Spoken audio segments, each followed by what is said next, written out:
through to the campus. Wait, let me get you. You said these are titled lands? Yes. This is not a wetland. These are titled lands owned by Kitec Delta Limited.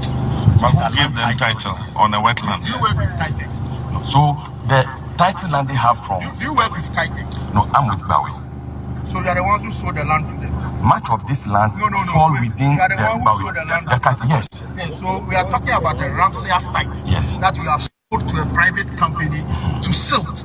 And they are now filling the land and causing problems. Okay. And you are here defending it and say it's a title land. Not defense. The Ramsar site is for Gbawe chiefs.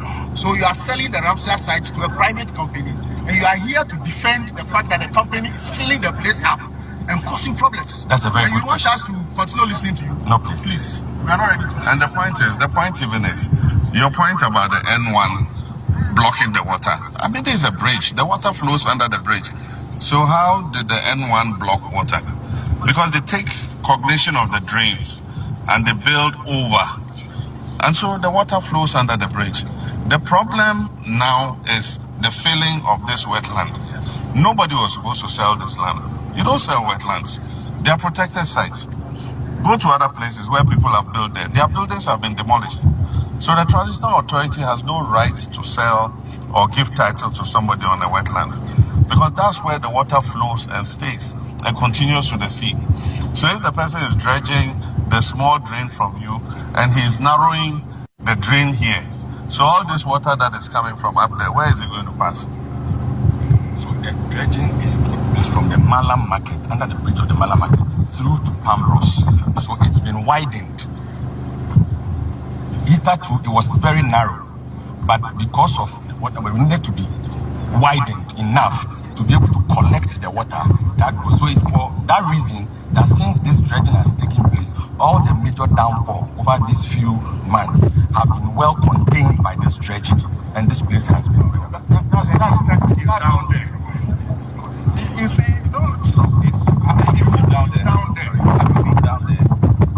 Have you visited the site? Yes. The site behind. Have you gone to those? Mr. President, I think that the tax force has been here. We've gone around with hydrology, gone around with water resources, we've gone around with the village. The challenge here is that the over 1 football field that you see here, which is being filled consistently by a company, 2 companies here, and then I think the VIP on the other end. They are the ones that are crossing up the retention basin. So if you go to Blue Lagoon, which you have to drive through the other end, every house there, the water enters into the rooms. Every house. In fact, most of them you see is green from the last rains that came. The drain that President Mills constructed was referring to, it's choked right there because the water can't flow into this place. So if the chiefs sold the land to the private companies, he should not be here and be defending the fact that they sold land and somebody is dredging a small piece, because the effect is not going to be here. As Mr. Meko said the last time, we can do all the works that we are currently doing up there. If this flotation continues, and you can see that they are going. The last time we came, they were not here.